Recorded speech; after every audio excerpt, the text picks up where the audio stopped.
the sound of a Spitfire is more than just a noise. It's the sound of history.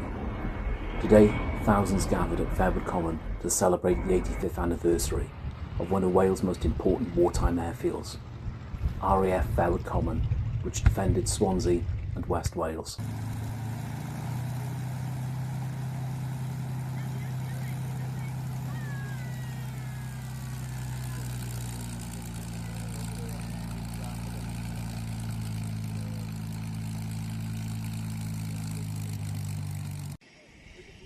Before becoming Swansea Airport, this was RAF Fairwood Common.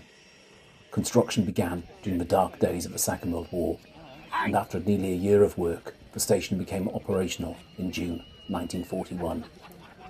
Built as a fighter airfield under RAF Fighter Command, it was designed to protect South Wales and the vital shipping routes of the Bristol Channel. The first aircraft arrived almost immediately.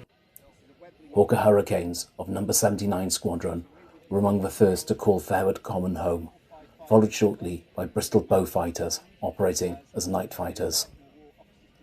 By the end of June 1941, Polish pilots of No. 317 Squadron had also joined the defence of Britain's skies from this very airfield. While Spitfires were often the stars of events like this one, Fairwood Common hosted a wide range of aircraft throughout the conflict. Over the years, dozens of squadrons passed through the station. Pilots trained, practiced gunnery, and prepared for combat missions from these runways.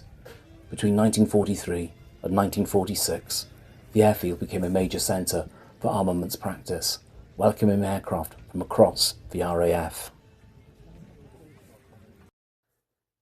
But the war wasn't something that happened far away. It reached RAF Fairwood Common itself. On the 16th of February 1943, German bombers attacked the station in one of the most audacious Luftwaffe attacks. During the attack, 3 members of the Women's Auxiliary Air Force lost their lives.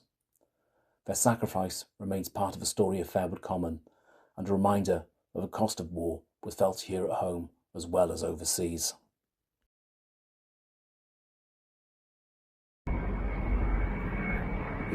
Let's go and do some adventurising. Whilst we're not allowed actually onto the site of Swansea Airport or RAF Fairwood Common, we can still look if we can find the dispersal camps. Now, dispersal camps were several camps built around RAF Fairwood Common where the personnel lived. They didn't all live on site, in case obviously it got bombed. So we can have a look, have an explore, see what's left, and see if any bunkers can get inside. I know there are a couple of bunkers because I used to play them when I was a kid, but whether they're still standing is another thing altogether. Well, this is the site of the first dispersal camp. On roughly where this roundabout is here, there was a larger Nissan hut and several other smaller Nissan huts. But it was all cleared away in 1970 to make way for this housing estate. And I know we're not going to find any bunkers or any exciting buildings around here, because this is the housing estate I grew up on.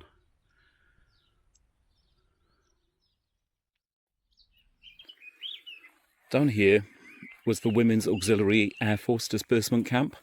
It's roughly about a mile from RAF Fairwood Common. Now, back in the 70s, an unexploded bomb was found here, and I can remember being evacuated from school and the bomb disposal team coming up. I was quite disappointed. I thought the explosion was going to be huge, but it was quite a small one, and I didn't even get to hear it, but it left me leaving in panic when I was quite a wee lad. And here's what's left of a disbursement camp. As you can see, it's been completely levelled. There are no buildings. Absolutely nothing's been left here at all. Now let's head off, see if we can find a bunker.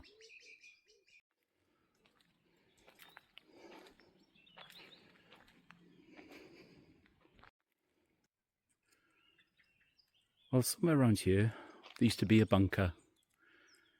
It was certainly here in the 1980s. I used to come camping here as a teenager, but I think it's now been cleared. can still see some building in the distance. It looks like it's from World War II. I think it's gone now. But it looks like the bunker that used to be here has now been taken over by this horse paddock. Can still see one little red building. It probably dates in World War II. But it looks like the bunker's gone. There is a little patch of concrete, flat concrete there. That might have been it, but yeah, I think the remains of the disbursement camp is completely obliterated now. Well, that was a bit unproductive. There used to be a dispersal camp around here. Apart from a few random buildings, there's absolutely nothing that remains anymore. I can remember growing up, there was always the buildings here you could go into and access. Now it looks like they've all gone, unfortunately.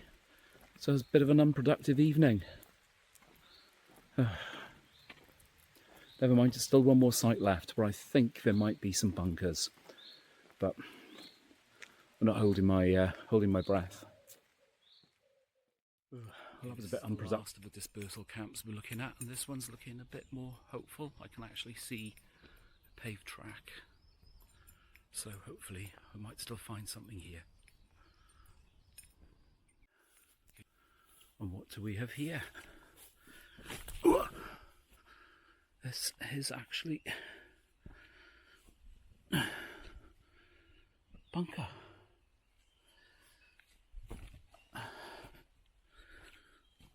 Actually found one.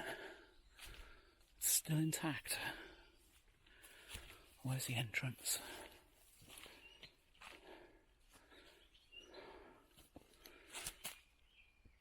Oh, there's still some kind of entrance here. I can get in and have a quick look.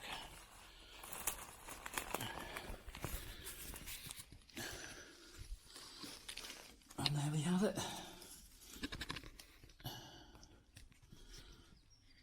World War II bunker. Air raids. Last one standing.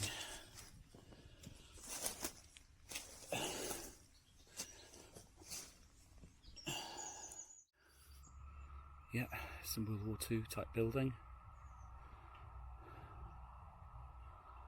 And over there is a bunker. Only a very small one, but still.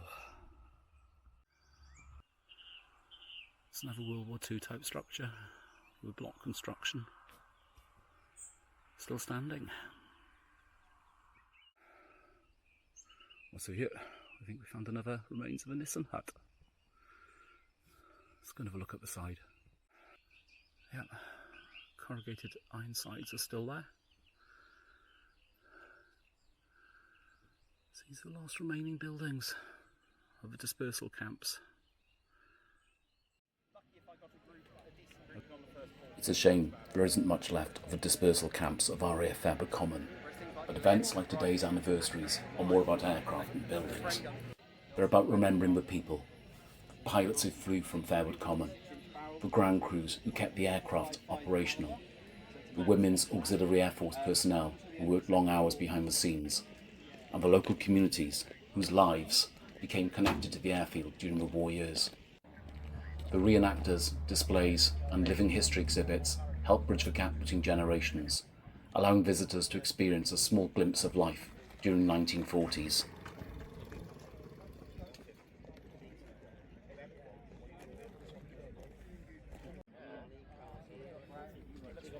After the war, RAF Fairwood Common gradually transitioned to civilian use. The Royal Air Force finally left in 1949, and the airfield would eventually become Swansea Airport, which continues to operate from the historic site today. Although much has changed over the decades, the wartime origins of the airfield remain woven into the landscape. This weekend's FC85 celebration marked 85 years since Fairwood Common first began operations in June 1941.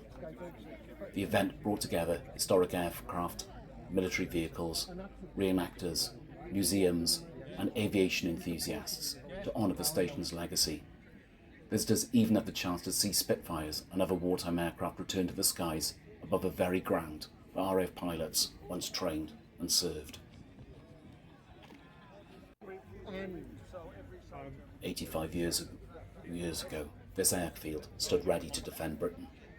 Today it stands as a place of remembrance, a reminder of courage, a reminder of sacrifice, and a reminder that history isn't just found in books. Sometimes it's found in the roar of a Merlin engine roaring across Fairwood Common once again.